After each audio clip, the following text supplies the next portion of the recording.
Someone asked me years ago in a radio interview, they asked me this question. Considering the moral decay in our world, how would you define countercultural preaching? Countercultural is just this idea that we go against the culture, not with it. And so this person wanted to know my opinion on concerning the moral decay and things falling apart in our world. How would I define countercultural preaching? And I didn't answer it the way he thought I would. My answer was short. It was poignant.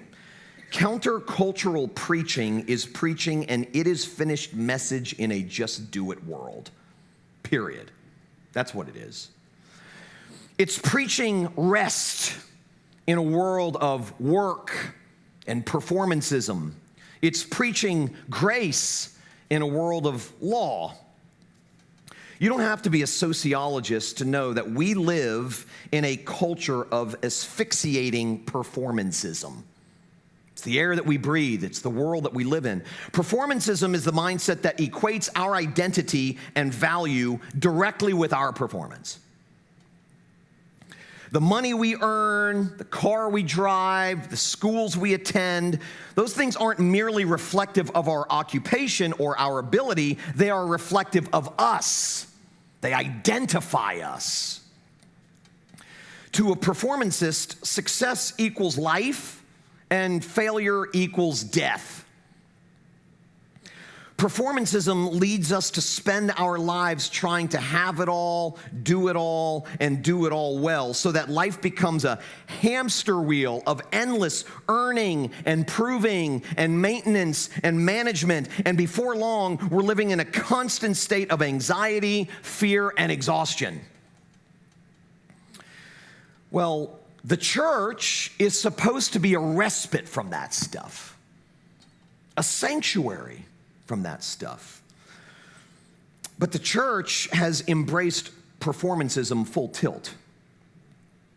I was asked to write an op-ed piece for the Washington Post years ago to answer the question, why are so many younger people leaving the church or find Christianity or the church irrelevant? Why is this happening?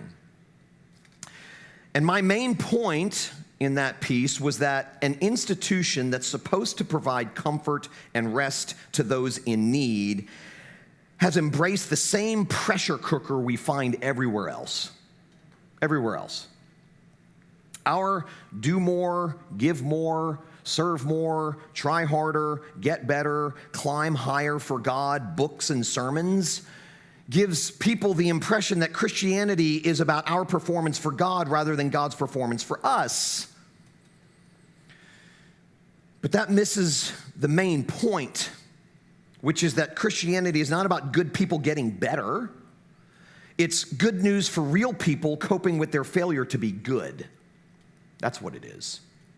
After all, Jesus didn't say, "Come to me, all you who are tired and burdened, and I'll give you more to do." He said, "Come to me, all of you who are weary and heavy laden, tired and burdened, and I will give you rest." And so, an institution, church, which is supposed to give people rest and respite from the performancism that exists all around us and the performancism that exists in our own hearts, which has been there since the Garden of Eden, has sort of bought into this performance mindset. The only thing they change about it is they say, rather than doing for yourself, just do for God. That's how they distinguish themselves. It's all about our work for God rather than God's work for us. The sacrifices we make for God rather than the sacrifice God made for us.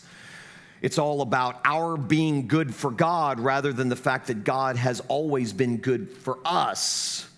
That's the impression. Now, I don't know too many people that just come straight out and say it that way, but the impression that is left with all of the sort of do more, try harder, serve more, get better, climb higher, sacrifice more, stuff that makes its way into almost every sermon or every book out there, gives the impression, at least it implies, that this whole thing is about me and what I do, that the focus of the Christian faith is the life of the Christian.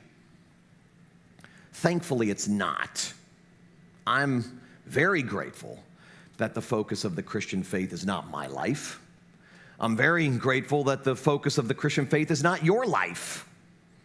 The focus of the Christian faith is the life, death, resurrection, and promised return of Jesus outside of us. In other words, the simplest way to put it is the heart of the Christian faith is good news, not good behavior or good advice.